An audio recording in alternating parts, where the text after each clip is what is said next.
बिस्मिल्लाहिर्रहमानिर्रहीम। अस्सलाम वालेकुम। मैं हूं आपका host Shahzad Ahmed. 144 news HD के लाइव प्रोग्राम आज मलिक महमूद के साथ में हाजिर खिदमत हूं। सर, आपको हमारे इस प्रोग्राम में खुशामदीद कहता हूं। जैसा कि आप जानते हैं, हमारे साथ मौजूद होते हैं मलिक महमूद अहमद खोखर साहब, जो कि सीनियर सहाफ़ी व तज्ज़ियाकार हैं। सर, आज की जैसा कि इस्लामाबाद में आल पाकिस्तान इंसाफ लॉयर्स फॉर्म में जो इमरान खान साहब ने ख़िताब किया, जिसमें वो कहते हैं कि अपोजिशन जितने मर्ज़ी जलसे कर ले, कानून तोड़ा तो सीधा जेल में जाएंगे। सर, क्या ख्याल है आपके? बिस्मिल्लाहिर्रहमानिर्रहीम। शहजाद अहमद, मुझे बड़ी हैरानी होती है कि जो चीज़ें अपोजिशन में रह के हलाल होती हैं वो गवर्नमेंट में आके हराम क्यों हो जाती हैं, और जो चीज़ें गवर्नमेंट में होते हुए हलाल होती हैं वो चीज़ें अपोजिशन में आके हराम क्यों हो जाती हैं। इमरान खान साहब 2014 में जो बातें कर रहे थे, अब वो बातें उनके नज़दीक वो गलत हैं, और जो बातें उस वक्त की गवर्नमेंट PMLN कर रही थी वो बातें उनके मुताबिक वो भी गलत हैं। तो मुझे समझ ये नहीं आती कि अब सही बातें क्या हैं। तो जहाँ तक बात है अंदर जाने की या बाहर जाने की, तो जब भी कोई तहरीक चलती है, अपोजिशन जब भी जलसा करती है, धरना करती है, लॉन्ग मार्च करती है, जुलूस निकलते हैं, तो उनके जहन में ये चीज़ें होती हैं कि पकड़ दकड़ होगी, गिरफ्तारियाँ होंगी, उनके जहन में सब चीज़ें होती हैं। बिल्कुल। तो जहाँ तक बात गवर्नमेंट की है, तो ये गवर्नमेंट ने भी ये करना होता है, ये असाब की जंग होती है। गवर्नमेंट ने अपनी रिट कायम करनी होती है, उसको मनवाना होता है, और कोशिश करनी होती है कि पब्लिक ना निकले, पब्लिक कम से कम पार्टिसिपेट करे इनके जलसों में, रैलियों में।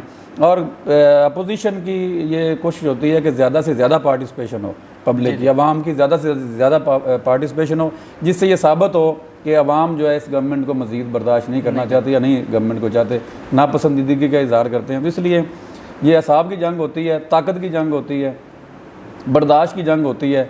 लेकिन यहाँ पे लड़ाई होती है, देखते हैं क्या होता है। लेकिन गवर्नमेंट को हौसले से काम लेना चाहिए, चाहे वो किसी भी जमात की गवर्नमेंट हो। जब आप गवर्नमेंट में होते हैं तो आपको दिल बड़ा करना पड़ता है, हौसला बड़ा करना पड़ता है, बर्दाश्त करना पड़ता है। इसकी मैं एक मिसाल आपको दूंगा। आसिफ अली जरदारी साहब के दौर में जब पैड ने धरना दिया, तो उन्होंने बड़े अच्छे तरीके से उसको मैनेज किया।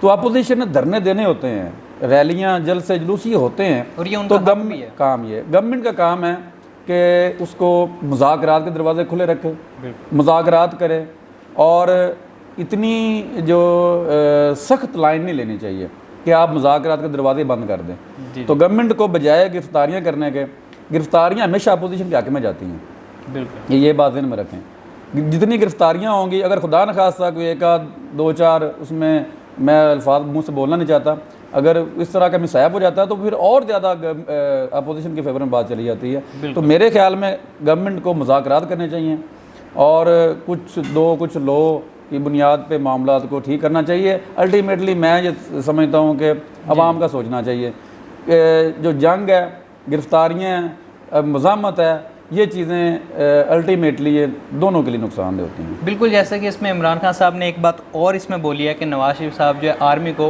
वो पंजाब पुलिस बनाना चाह रहे थे। अच्छा, ये चीज़ बड़ी अजीब सी है। देखिए, जिस तरह एक नंबर एक तो ये है कि पाकिस्तान आर्मी जो है वो हमारी मुसल्लह अफवाज है कि जो हमारे मुल्क की सलामती की ज़ामन है, हमारे मुल्क की दिफा की ज़ामन है, हमारी सरहदों की हिफाजत की ज़ामन है।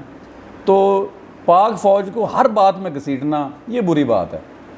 बिल्कुल, पाक फ़ौज ही वो इदारा है जिसने हज़ारों शहदा जो हैं उन्होंने जानों का नजराना पेश किया इस मुल्क के दिफा के लिए, इस मुल्क की सलामती के लिए। तो और उन माओं को भी सलाम, उन शहदा को सलाम जिन्होंने जानों के नजराने पेश किए। अगर किसी फ़र्द वाहिद की वजह से माजी में कुछ हुआ है, अफवाज में से, पाक मुसल्लह अफवाज में से, जैसे कू हुए हैं, मार्शल लॉ लगे हैं, तो उसमें 7 लाख अफवाज को लेकर आना मुनासिब नहीं है। और ये जो बात की है, ये मैंने बात ज़रा इस पैराए से हट के की है कि पाक फ़ौज को हर बात में नहीं लाना चाहिए, वो हमारी मुल्क की सलामती की ज़ामन है। और दूसरी बात, जहाँ तक उन्होंने बात की है, तो मेरे ख्याल में खान साहब ने ये बात करके पंजाब पुलिस का दिल दुखाया। मतलब उन्होंने उनकी बात से ये तासर जाएगा कि जैसे पंजाब पुलिस एक बहुत ही बुरा इदारा है, और पाकिस्तान आर्मी को इस तरह उनके साथ मिलाना ये मुनासिब नहीं है। तो इस तरह मेरे हिसाब से मुनासिब नहीं है। जिस तरह पाक आर्मी ने के जवानों ने जानों के नजराने पेश किए हैं मुल्क की हिफाजत के लिए, इसी तरह पाकिस्तान की पुलिस ने भी जानों के नजराने पेश किए हैं। पुलिस जवानों ने अपनी जानें पेश की हैं, नजराने पेश किए हैं मुल्क के दिफा के लिए और अमन के लिए। तो आपके सामने हमेशा जो दहशतगर्द हमले होते हैं उसमें ज़्यादातर पुलिस को ही टारगेट किया जाता है। तो मेरे हिसाब से पुलिस को इस तरह नहीं कहना चाहिए। पुलिस भी हमारे लिए काबिल एहतराम इदारा है, तो उसके जवानों ने भी जो है वो जामे शहादत नोश की हैं और मुल्क की दिफा के लिए, मुल्क की हिफाजत के लिए। तो इस तरह नहीं कहना चाहिए। दोनों इदारे हमारे लिए काबिल एहतराम है। पंजाब पुलिस की जहाँ तक बात की जाती है, पंजाब पुलिस बिल्कुल उन्होंने जानों की कुर्बानियाँ भी दी हैं हमारे दिफा के लिए। तो जैसा कि ये अभी मोटरवे सान्या हुआ, मोटरवे जो केस हुआ है, उसके बारे में अभी तक मुलज़म जो मरकज़ी मुलज़म आबद है वो अभी तक गिरफ़्तार नहीं हो सका। CCPO के इस बुलंदोबाग दावों पे आपका क्या ख्याल है? फेलियर है, बहुत बड़ा फेलियर है मैं समझता हूँ। ये इसमें ये टोटली एक डिफरेंट सवाल था, ये डिफरेंट चीज़ है कि ये पंजाब पुलिस का फेलियर है। अब तक हाई प्रोफाइल केस में एक जो है वो मोस्ट वांटेड जो अक्यूज़ है उसका अरेस्ट ना होना, ये बहुत बड़ा फेलियर है पुलिस का। मैं समझता हूँ कि इसमें एजेंसियों के साथ मिल के एफर्ट करनी चाहिए उसको अरेस्ट करने के लिए, और इस पर काम करना चाहिए। इस तरह मुलजमान का हौसला बुलंद होता है और इस तरह जो विक्टिम है उसकी भी दिल आज़ारी होती है कि जो मेरा मुलज़म अभी तक गिरफ़्तार नहीं हुआ, तो ये उसके लिए एक लम्हा तकलीफ़ दे है। तो मैं समझता हूँ कि पुलिस को इसमें बड़ा वर्क करना चाहिए और एजेंसीज़ के साथ मिलके एजेंसीज़ की हेल्प ले लेनी चाहिए और उसको अरेस्ट होना चाहिए। ये मैं समझता हूँ कि बहुत बड़ा अलमिया है। 1 महीना हो गया है अभी तक वो गिरफ़्तार नहीं हुआ।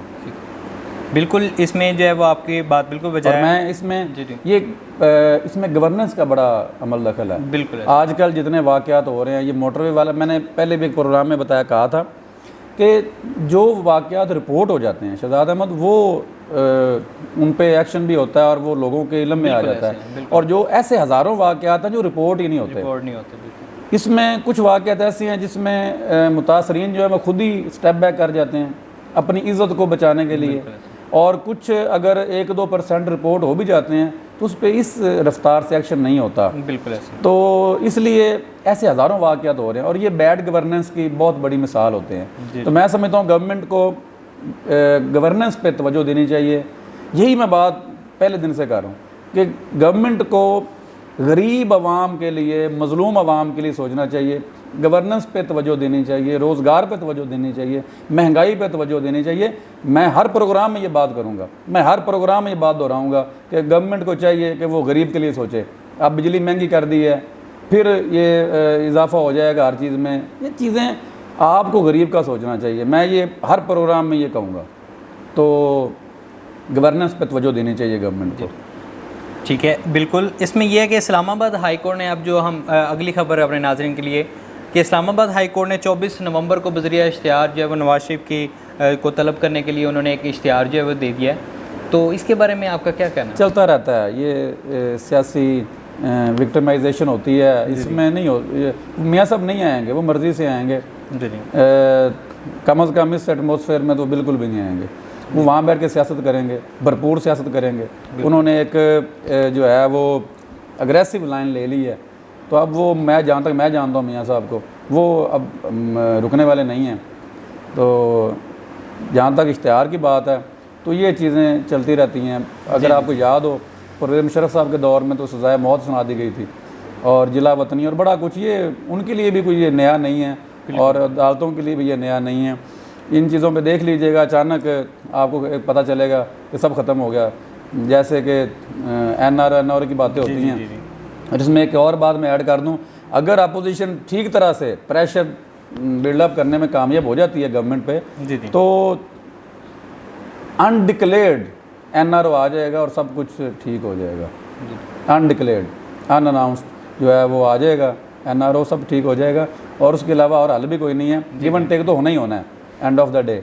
ये एहतजाज, रैलियाँ, जलसे, धरने, ये सारा, इसमें आप गवर्नमेंट को किसी न किसी जगह पे ये थोड़ा सा झुकना पड़ेगा। गवर्नमेंट नहीं झुकेगी तो इस्टेब्लिशमेंट को मुदाखलत करनी पड़ेगी। इस्टेब्लिशमेंट के पास 3 रास्ते होंगे वो गवर्नमेंट को कहेगी कि आप इनके साथ बैठें टेबल पे। अगर गवर्नमेंट नहीं बैठती तो इस्टेब्लिशमेंट बैठेगी। तो फिर आपको पता है अगर इस्टेब्लिशमेंट की बात गवर्नमेंट नहीं मानेगी जी जी जी। तो फिर इस्टेब्लिशमेंट के पास बड़ा आसान रास्ता है, वो हाथ खींचेंगे। जो ही वो हाथ खींचेंगे आपको पता चल जाएगा कि दूसरे दिन गवर्नमेंट जो है, जो कि 6-7 मेंबर्स की मेजॉरिटी पे खड़ी हुई है, वो गिर गई है। तो इसलिए मुज़ाकरात तो करने पड़ेंगे शहजाद अहमद, इसमें कोई दूसरी राय नहीं है। और ये इश्तिहार वगैरह ये चीज़ें, ये जैसा कि अपोजिशन कहती है कि ये विच हंटिंग है, तो विच हंटिंग का जो तासर ये ख़त्म करना पड़ेगा। तो जैसा कि जहाँ तक अदलिया की बात है, जो कि सब्जुडिस हैं, जो सब्जुडिस मैटर है, उस पर बात नहीं करनी चाहिए। इश्तिहार निकला है, वो कोर्ट की प्रोसीडिंग्स ज़ाहिर है वो आगे चलेंगी। मियाँ साहब के जो वकला हैं वहाँ पे कंटेस्ट करेंगे, वो आर्गूमेंट देंगे, ज़ाहिर है वो भी दिफा करेंगे। कराची में जो प्रेस कॉन्फ्रेंस आज जो जिसमें बिलावल भुट्टो जरदारी का कहना था कि उल्टी गिनती ये हुकूमत गिनना शुरू कर दे, कि अब ये इस हुकूमत का जो वक़्त है वो पूरा होने को है और ये उल्टी गिनती गिनना शुरू कर दे, क्या ख्याल है आपको? उसमें एक बात और भी की है बिलावल साहब ने, उन्होंने कहा है कि ये हमारे पास जो ऑप्शंस हैं इस्तीफ़ों वाले और दूसरा क्या बात उन्होंने की है, उल्टी गिनती शुरू कर, उल्टी गिनती और इस्तीफ़ों के साथ एक बात उन्होंने और की। तो ये बिल्कुल उनके पास ये जो वोट ऑफ नो कॉन्फिडेंस का उनके पास ऑप्शन मौजूद है। तो ये बड़ा ज़बरदस्त है अपोजिशन के पास। ये अगर अपोजिशन, मैंने जैसा कि पहले बात की है मैंने कि अगर इस्टेब्लिशमेंट साथ नहीं देती गवर्नमेंट का, तो अपोजिशन जो है उसके पास बड़ा ज़बरदस्त मौका है। जैसा मैंने पहले बताया कि अगर इस्टेब्लिशमेंट इसमें ज़रूर उसकी इंटरवेंशन होगी, मुदाखलत करनी पड़ेगी। तो उल्टी गिनती की जहाँ तक बात है, इसमें बिलावल साहब अगर खड़े रहते हैं, वो इस्तीफ़ों के ऑप्शन पे कायल खुद को कर लेते हैं या अपनी पार्टी को या अपने मेंबर्स को, क्योंकि इस पे एक चीज़ बड़ी इंपॉर्टेंट है। आज एक स्टेटमेंट फवाद चौधरी साहब की आई है, उन्होंने कहा है जी कि कोई 18 से 19 मेंबर्स जो हैं वो सिर्फ इस्तीफ़ा देंगे PMLN से, और पीपल्स पार्टी से 2, 5, 10 लोग देंगे और बाकी लोग तैयार नहीं हैं मेंबर्स जो हैं इस्तीफ़ा देने के लिए। तो अगर पीपल्स पार्टी अपने जो उनके मेंबर्स हैं उनको कन्विंस कर लेती है इस्तीफ़े के लिए, और PMLN भी पूरे के पूरे मेंबर्स उनको तैयार कर लेती है रेजिग्नेशन के लिए, तो फिर मैं समझता हूँ कि ये बात बिलावल साहब की दुरुस्त होगी कि उल्टी गिनती वाकई हुकूमत को गिननी शुरू कर देनी चाहिए। मुश्किल हो जाएगा अगर ये पार्लियामेंट से इस्तीफ़े दे देती है अपोजिशन सारी मुश्तरका, तो ये इसके लिए गवर्नमेंट के लिए मुश्किल हो सकता है। हमारे नाजरीन के लिए, जैसे मलिक महमूद साहब नौजवानों की इस्लाह के लिए बहुत जो है वो कायल हैं उस हवाले से, तो जैसे कि टिकटॉक बंद हो चुकी है, तो आपका क्या ख्याल है इस हवाले से कि नौजवानों पर कैसा तासर है इसका? अच्छी बात है। मैं समझता हूँ ये टिकटॉक और जितनी भी इस तरह की फजूल किस्म की ऐप्स हैं इन्हें बंद होना चाहिए, क्योंकि मैं जो देखता हूँ बच्चों को वो मोबाइल पे ये टिकटॉक ही देखते हैं। अगर टिकटॉक नहीं होगी तो डेफिनेटली कोई अच्छी चीज़ देखेंगे। बिल्कुल। तो टिकटॉक पे क्या है, ये तो उल्टा ये एजुकेशन से हटा के आप बच्चों को कहीं और लेके जा रहे हैं, एक्स्ट्रा एक्टिविटीज़ में। और जिस तरह ये मवाद वहाँ पे शाया होता है, मैं समझता हूँ कि बड़ा अच्छा फैसला है कोर्ट का, इसको बैन होना चाहिए। नौजवानों की इस्लाह के हवाले से कायल मलिक महमूद साहब का कहना है कि टिकटॉक का जो बैन होना है वो एक अच्छा तासर है। यहाँ पे मैं एक मैसेज देना चाहूँगा नौजवानों को कि टिकटॉक पे वो रंजीदा ना हो, बल्कि वही टाइम जो वो टिकटॉक पे ज़ाया करते थे वो नमाज़ पढ़ा करें, अल्लाह को याद करें, किताबें पढ़ें और अपनी पढ़ाई पर तवज्जो दें। तो और एक मैसेज मैं और देना चाहूँगा कि माँ बाप की खिदमत करें। आखिर में इलाकाई ख़बर जो हमारे रिपोर्टर तहसीर रिपोर्टर अमजद लतीफ़ बिडाल साहब की जानब से जो मैं ऐड करना चाहूँगा कि आबादी जवाया बलोच हैड सुलेमान की रोड पर वाक़या भट्टा है जो ज़ाहिर खान पठान का है। उस ज़ाहिर खान पठान के जो भट्टे के सामने मौत के कुएँ जो है वो खोद रखे हैं उन्होंने मट्टी के हासिल करने के लिए, जो कि लोगों के गुज़रगाह के लिए एक बहुत परेशानी का बायस है। तो आवाम की उसमें जो है वो उन्होंने एक भरपूर इस पर आला अदलिया तक और गवर्नर तक यहाँ पे इस चीज़ को उन्होंने उजागर करने को कहा गया है कि ये जब जल्द अज जल्द ये कुएँ जो है वो ख़त्म किए जाएँ ताकि चलने के लिए आसानी पैदा हो। ये शायद अमजद लतीफ़ बिडाल साहब बड़े अच्छे रिपोर्टर हैं हमारे, बड़े एक्टिव हैं, मुझे खुशी होती है। जैसा कि सलीम कलिया साहब हैं या अमजद लतीफ़ बिडाल साहब हैं। अमजद लतीफ़ बिडाल साहब बड़े मंजे हुए जर्नलिस्ट हैं, तो उनकी ख़बर जो है वो घूम घुमा के आती तो यहीं पे है कि वहाँ पे जो रोड है मैंने भी वो देखा हुआ है। वो रोड की जो खस्ता हाली है वो इस जो हुक्मरानों की नाइली का मुँह बोलता सबूत है। तो बात फिर वही है कि गवर्नमेंट को काम करना चाहिए अवाम की फलाह बहबूद के लिए। जब रोड ऐसे होंगे कि जहाँ पे कुएँ का वो मंजर पेश करेंगे और खड्डे होंगे तो ज़ाहिर अवाम तो अच्छे अल्फाज से याद नहीं करेगी गवर्नमेंट को। तो इसलिए वहाँ गवर्नमेंट को चाहिए कि जितने भी ऐसे मसाइल हैं, जो रोड्स टूटे हुए हैं उनको ठीक करे, दोबारा बनाए। बड़े पैसे हैं, बड़े फंड्स हैं। मैं आज मोटरवे से आ रहा था, मैं अभी सफ़र करके, तो मैंने हिसाब लगाया कुछ 3 रुपये कुछ पैसे ये बनते हैं पर किलोमीटर हम देते हैं, टैक्स हम देते हैं जो मोटरवे हम इस्तेमाल करते हैं। इसी तरह जीटी रोड पे हम टैक्स देते हैं। तो इतने पैसे जब हम देते हैं FWO को, हाईवे को, गवर्नमेंट को, तो गवर्नमेंट को भी चाहिए ये FWO को ये उनके ज़िम्मे लगा दें, वहाँ पे टैक्स लगा दें, लेकिन रोड्स की जो खस्ताहाली वो ख़त्म होनी चाहिए, रोड्स बढ़ने चाहिए। लोग बड़े परेशान होते हैं और इसमें गवर्नमेंट को संजीदगी से सोचना चाहिए। बर वक्त रिपोर्टिंग पे मैं अपने रिपोर्टर हजरात अमजद लतीफ़ बिटाल और सलीम कलिया साहब को मैं उनका जो शुक्रिया अदा करता हूँ कि वो हमें बर वक्त रिपोर्टिंग इस हवाले से दे रहे हैं। आज की नशिस्त बर्खास्त की जाती है। इजाज़त चाहता हूँ। अल्लाह हाफ़िज़।